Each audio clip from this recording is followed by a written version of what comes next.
Kitchen કિચનમાં મિત્રો તમારું સ્વાગત છે। આજે આપણે બનાવવા જઈ રહ્યા છીએ ફરાળી ઢોસા। તો કઈ રીતે બને છે તે જોઈ લઈએ।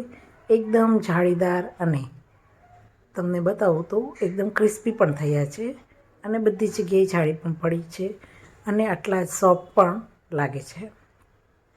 તો ચાલો એની એક બાઇટ લઈને ટેસ્ટ કરીએ। તો ટેસ્ટમાં ભરપૂર એવા ફરાળી ઢોસા કઈ રીતે બને છે તે જોઈ લઈએ। સૌપ્રથમ એક કઢાઈ લેવાની છે અને તેને કોઈપણ એક વાટકી સેટ કરી અને તે વાટકીથી 4 વાટકી સામો લેવાનો છે। હવે તે સામાને 2 મિનિટ સુધી શેકી લેવાનો છે, જેથી તેમાં જે ભેજનું પ્રમાણ હશે તે દૂર થઈ જશે। આ રીતે 2 મિનિટ શેકાઈ જાય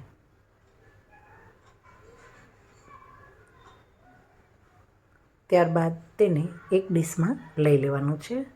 હવે તે જ પેનની અંદર 1 વાટકી સાબુદાણા એડ કરવાના છે, તેને પણ શેકી લેવાના છે। સાબુદાણાને ખાસ શેકવાના, જેથી તેનો પાવડર એકદમ સરસ ફાઇન તૈયાર થાય। ઘણીવાર શેક્યા વગર લેવાથી સાબુદાણાનો પાવડર કરકરો વધારે રહે છે, પૂરો તેનો પાવડર વ્યવસ્થિત થતો નથી, માટે તેને પણ શેકી લેવાના।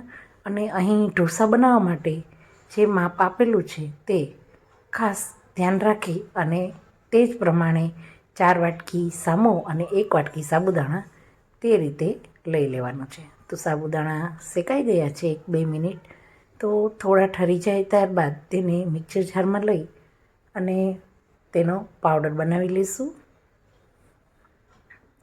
તેનો પાવડર તૈયાર થઈ ગયો છે, તેને એક ડીશમાં લઈ લઈએ અને તે જ મિક્સર જારની અંદર જે સામો ઠરી ગયો છે તે સામો એડ કરી દઈએ। અહીં સામાનો પાવડર અને સાબુદાણાનો પાવડર 2 મિક્સ કરવાના છે, જેથી બધો જ સાંબો અંદર નાખી દીધા બાદ જે સાબુદાણાનો લોટ અલગ રાખ્યો હતો તેને પણ અંદર મિક્સ કરી દેવાનું, જેથી બંને લોટ એકદમ સરસ મિક્સ થઈ જાય। તો બંને લોટ મિક્સ થઈ ગયા છે, તો તમને બતાવું એકદમ ફાઇન પાવડર તૈયાર થઈ ગયો છે। તો નવરાત્રિ ચાલી રહી છે, તો નવરાત્રિ માટે હું આ લોટ થોડો સ્ટોર કરીને પણ રાખું છું, જેનાથી ફરાળી ખીચું, ફરાળી લોટની કઢી અને ફરાળી લોટની રોટલી પણ આપણે બનાવીએ છીએ, તો તેમાં આ લોટનો ઉપયોગ કરી શકાય છે। આની પહેલાં મેં ઘણી બધી ફરાળી વસ્તુની રેસીપી મૂકી છે, તે તમે જરૂરથી જોશો। તો મેં પાવડર સ્ટોરેજ કર્યો અને 4થી 5 ચમચી એક વાસણમાં લઈ લીધા છે।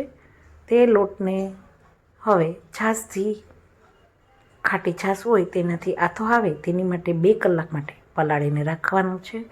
જો તમારી પાસે ટાઈમ ના હોય તો તમે છાશની જગ્યાએ પાણી એડ કરી અને તેને ઇન્સ્ટન્ટ પણ ઢોસા ઉતારી શકો છો।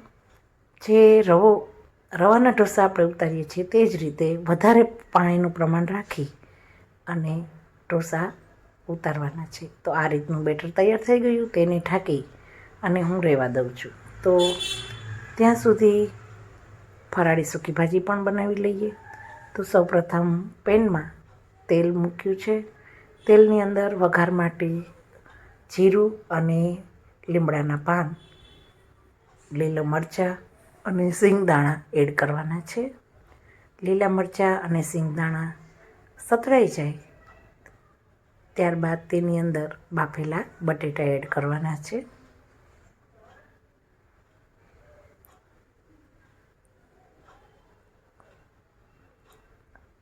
ખૂબ જ ઓછા મસાલા સાથે બનાવીશું અને ભરપૂર ટેસ્ટથી બનશે।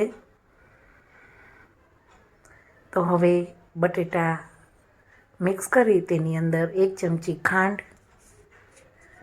1/2 ચમચી તીખાનો ભૂકો અને સ્વાદ પ્રમાણે મીઠું એડ કરવાનું છે। સાથે સાથે 2 ચમચી લીંબુનો રસ મેં એડ કર્યો છે। અહીં તમે કોઈ પણ મસાલા સ્કીપ કરવા હોય તો તે પણ તમે સ્કીપ કરી શકો છો। તો આ રીતે સૂકી ભાજી તૈયાર થઈ ગઈ છે. તો આ સૂકી ભાજીને કોથમરીથી ગાર્નિશ કરી દઈશું.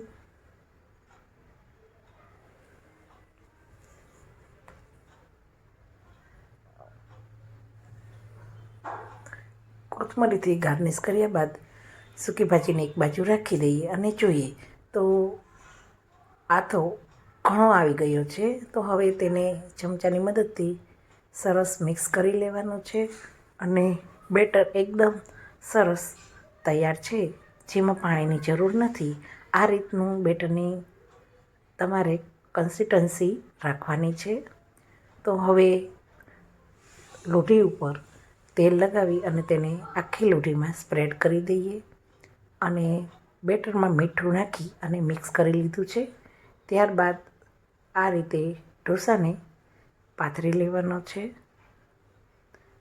અને તેની ઉપર ફરતું તેલ સ્પ્રેડ કરવાનું છે. તેલ, બટર, તમે કોઈ પણ વસ્તુ લઈ શકો છો. આ રીતે ત્યારબાદ તેને ઉથલાવી અને જોઈએ તો એકદમ સરસ જાળીદાર ઢોસો તૈયાર થઈ ગયો છે.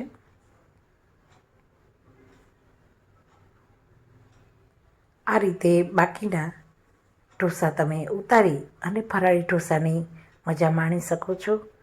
તો મિત્રો, આટલી જલ્દી અને આટલી સ્પીડી મારે ઢોસા તૈયાર થઈ ગયા છે. તો તમે આ ઢોસા ક્યારે બનાવો છો તેની મને કોમેન્ટ કરો અને ફરી નવા આઈડિયા સાથે HM કિચનમાં મળીશું.